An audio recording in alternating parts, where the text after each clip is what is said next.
Adaptiva's peer-to-peer technology has three major benefits. There's no infrastructure required, it provides role separation of PXE and TFTP, and added programmability.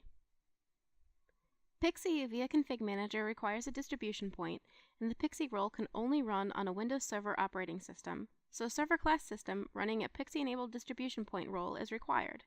This is costly and requires a lot of management overhead. Due to the way that the PXE protocol works on top of DHCP broadcasts, it would require either a distribution point on every subnet or network configuration changes, such as DHCP scope options or IP helpers, to forward broadcasts to the distribution point. Adaptiva peer-to-peer PXE does not require any infrastructure. One machine is dynamically allocated to respond to the PXE request, and if that machine goes offline, another device takes its place within 5 seconds. This allows for PXE to be configured globally across an estate of 500,000 devices in less than 5 minutes without any network configuration.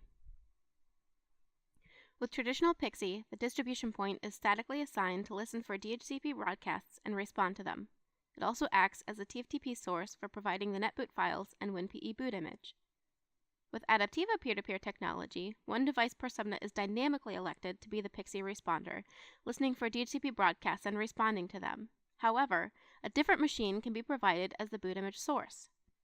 This allows for the Adaptiva remote PXE feature, which functions in the event of security protocols such as DHCP snooping in place on the subnet that would otherwise prevent DHCP broadcasts in PXE. The PXE request is sent to a designated machine marked as the remote PXE client, and this machine will respond and provide a local machine as a TFTP source.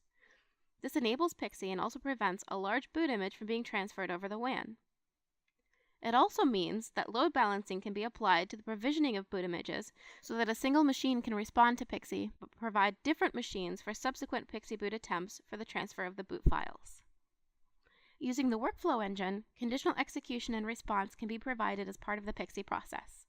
When the request is sent to a server for validation, an optional approval workflow can be launched before it's sent back.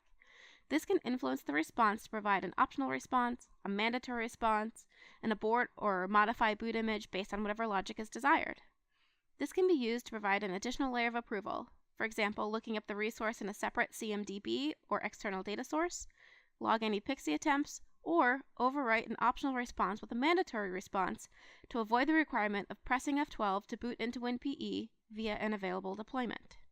This video helps you understand how Adaptiva technology enhances your Config Manager environment and can help with the Windows 10 migration at scale. Thanks for watching.